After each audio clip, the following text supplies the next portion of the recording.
and decided to engage in negotiations again. Again, what is your preferred outcome? My preferred outcome do you want to see happen? Is diplomacy. No, that's not an outcome. That's a process. What do you want to see happen? After your diplomacy or after what is your preferred outcome? That Iran has or does not have a nuclear weapon? Iran does not have nuclear weapons. Okay, so you also agree with Donald Trump. To not have nuclear weapons. We have agreed here. Everyone agrees with Donald Trump. Hey everyone. Today we're diving into a scene straight out of a drama series. Scott Jennings' explosive return to CNN's Newsnight. Picture this. Chaos on set, voices raised as panelists unraveling. But in walks Scott, fresh from Israel, wearing composure like a suit of armor. Now, you'd think the topic of the day would be Israel and Iran, right? Dan, what do you make of this? The way that Donald Trump is basically saying, look, I'm giving myself up to 2 weeks. That doesn't mean that it's going to be a full 2 weeks. It could be any moment now for all we know.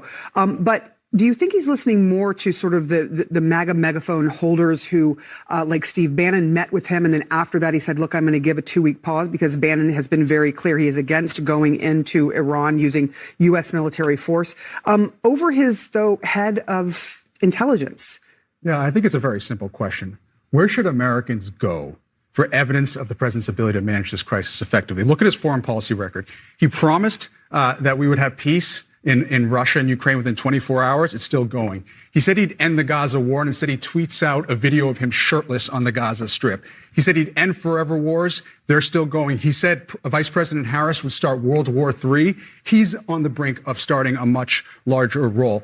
On top of that, he's ousted his intelligence director and instead, as you mentioned, relying on right-wing media sources for his guidance. And I wanted to point out one other thing. Amidst all of this, amidst a monumental decision to put military in harm's way, he calls a press conference about a flagpole on the South Lawn. If President Biden had done that, every right-wing media would be questioning his mental acuity. Now there's only one person whose mental acuity we should be questioning. A real-world issue with stakes higher than your last attempt at keto. But no, this panel couldn't resist a detour into the land of anti-Trump sentiment. Questioning. Are you for or against us keeping Iran from getting a nuclear weapon? I'm absolutely against Iran getting a nuclear weapon. Okay, so you agree with Donald Trump then? I agree that we need to prevent a nuclear weapon from Iran happening, and I think that we need thoughtful leadership internally, not a Secretary of State who's moonlighting as a national security advisor. So this is the government we have. This is the government the American people elected. Do you feel confident that the intelligence operation is working well right now inside 100%. The White House? Yes, I think. When the president is calling out his intelligence director, when there is no national security advisor. Yeah, there is. Marco Rubio is national security advisor. And Secretary of State. Do you think he's doing both jobs effectively? I think he's the most effective cabinet member that we have. Right now, this White House is clear-eyed about the threat.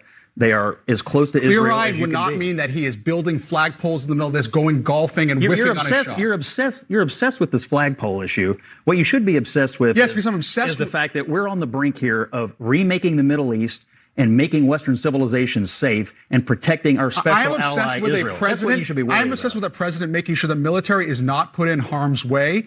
And I am also obsessed that when they come back, there isn't a VA with 83,000 cuts that he's also proposed. I don't understand harm's way. It's like watching a group therapy session where everyone just can't stop blaming Trump for, well, everything.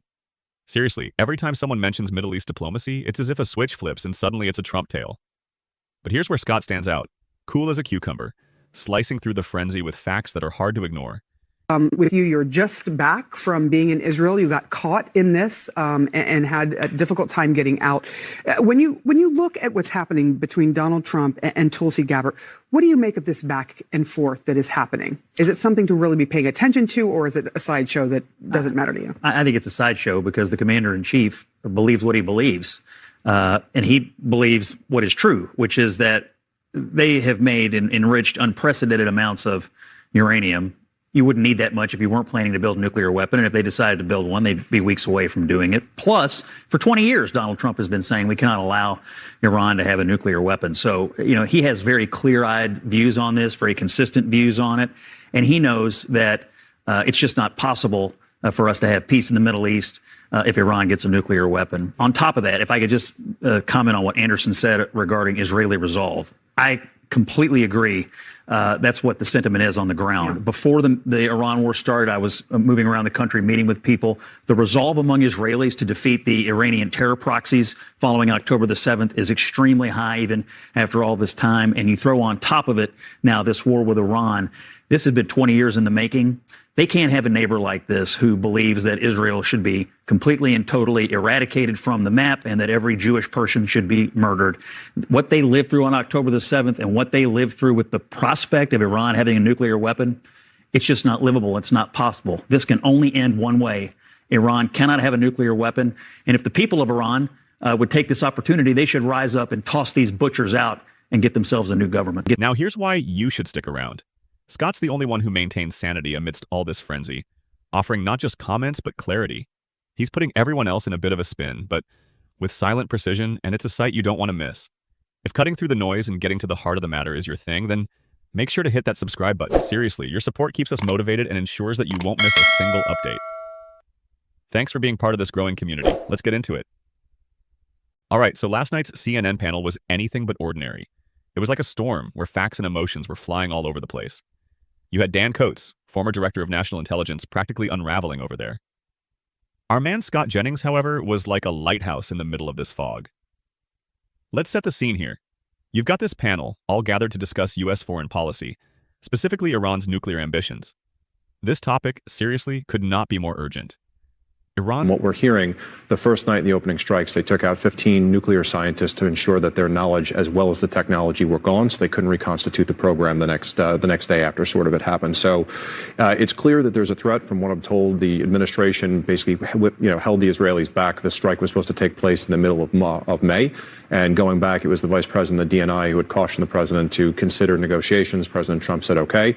They tried it for about 60 days. The Iranians have been giving us the runaround for the last 2 decades on this. That's the thing. Trump gave them 60 days. He told them back at the end of April, you got 60 days. And they didn't want to deal. And they're not going to want to deal now. These conversations going on with the Europeans, it's all just a runaround. It's a stall tactic. But if that's they have no intention of being a peaceful country. Death to America, death to Israel, killing Americans, proxies that they prop up and fund, killing Israelis and killing Jews every day. These people, and if a woman shows a strand of hair in Iran, they blind her. The way they treat their own people, do you think they're going to wake up when they say, you know what, we're going to be nice now? No possible. Uranium enrichment levels are unsettling, to say the least. We're talking about a situation where, if not contained, could spiral into a catastrophic scenario. Now Jennings, what he did was lay out clear points amid this verbal hurricane. First off, he reminded everyone about Iran's steady march towards enriching uranium. You know, they've been collecting enough to potentially create a nuclear weapon. This isn't just hearsay, it's a serious threat that many Western governments are watching closely. Meanwhile, then why was the Trump administration scheduling negotiations on the Iran nuclear deal as of Sunday? Why wasn't all of the stuff that's happening right now the Trump administration's idea before Israel struck Iran?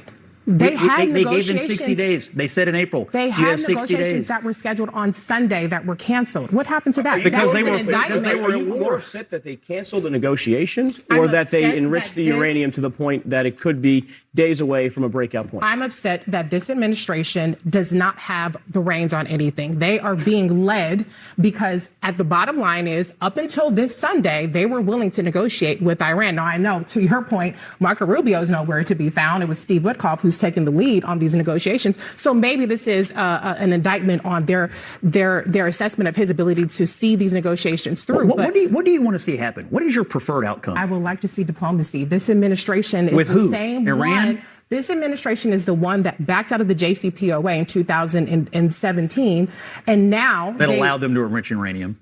Well, they were adhering to it, and so they backed out. Now we don't have the leverage. This administration This administration came in and decided to engage in negotiations again. Again, what is your preferred outcome? My preferred outcome do you want to see happen? Is diplomacy. No, that's not an outcome. That's a process. What do you want to see happen? After your diplomacy or after what is your preferred outcome? That Iran has or does not have a nuclear weapon? Iran does not have nuclear weapons. Okay, so you also agree with Donald Trump. To not have nuclear weapons. We have agreed here. Everyone agrees with Donald Trump. Instead of acknowledging this, many at the panel veered off topic, directing the conversation right back towards Donald Trump. And here's where Scott's cool-as-a-cucumber demeanor really shone. He steered the conversation back to what matters: facts. Trump has always been against Iran having a nuclear weapon, and Scott pointed out Trump's consistency over 2 decades on this issue. It's not about liking or disliking Trump. It's about acknowledging a clear stance on nuclear weapons that remains unchanged. Yet, what was mind-blowing to watch was the way Dan Coates and some of the others seemed to miss that entirely. They were bent on linking every single aspect of the crisis back to Trump, rather than addressing the problem at hand. You'd think people wouldn't let personal feelings cloud discussions about national and international security, right? Scott went on to emphasize that irrespective of personal politics, Iran's nuclear ambitions are something that need a united front. But instead of solidarity, what we saw there was division played out on national television. At some point, Jennings brought up the commitment of Israel to defend itself from Iranian proxies. He had just been there right before this carnage on the panel unfolded, and the resolve he noticed on the ground was striking. Israelis withstanding terror and threats was something he witnessed firsthand. But as Scott spoke, it was almost like he was in a whole different conversation compared to the others. Dan Coates, bless him, was just flinging unbaked ideas around. Sometimes it seemed like he might land on a point, but he'd veer left just when clarity seemed possible. Then Scott, cool and logical, would interject with a dose of reality and bring the conversation back to the point. It was like watching an intellectual game of chess, where Scott was the steady player while others flailed around the board. Jennings was clear. Iran must never have a nuclear weapon. They have made it plain that they envision obliteration for Israel and have perpetuated violence through regional proxies. This isn't something that should be ignored, irrespective of party lines, but you wouldn't know that from last night's panel with the way emotions were going haywire. And that's when Scott asked, look, are you for or against Iran having a nuclear weapon? Plain, simple. At this point, viewers are practically shouting at their screens, urging everyone to just answer. Dan's response?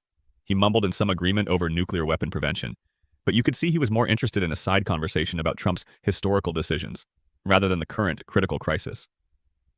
It was wild to see how clearly Jennings alone kept the urgency in focus. He wasn't distracted by loud voices or unnecessary theatrics. He remained grounded, practical, and, honestly, sane. The fallout didn't end on set, though. This saga extended to post-panel chatter, where the back and forth about who was actually intelligent about foreign policy carried on. On social media, people were hotly debating, is it about Turkey's geopolitical turbulence or just another rerun of Trump's greatest controversies? Jennings has consistently emphasized the importance of a steady hand in foreign policy, something that was desperately lacking in last night's display. His return to CNN brought this much-needed balance. But he went beyond just holding his own in hostile territory. He brought receipts, folks. Plain talk with a clear focus on facts. The takeaway from his thoughtful interventions is simple. Get the facts right first, no matter who you support politically. This isn't a party issue, it's a future of the world issue. And you gotta ask, why isn't everyone approaching it with the same intensity and seriousness Scott did? Now, I've got a question for you. Did you catch the part where Coates seemed to contradict himself in one breath? Or did you find yourself exasperated with the detour into anti-Trump territory when facts about nuclear enrichment took a back seat? I genuinely want to know what moment made you nearly facepalm at your screen. Leave a comment below, let's hash it out. And keep engaging. We aim to keep this community informed with clear, focused content. Your thoughts matter, and who knows? Your comment might just spark our next deep dive into these hot topics. Thanks for watching. Keep it locked here. More to come. And until next time, keep questioning and keep discussing. Your curiosity fuels us.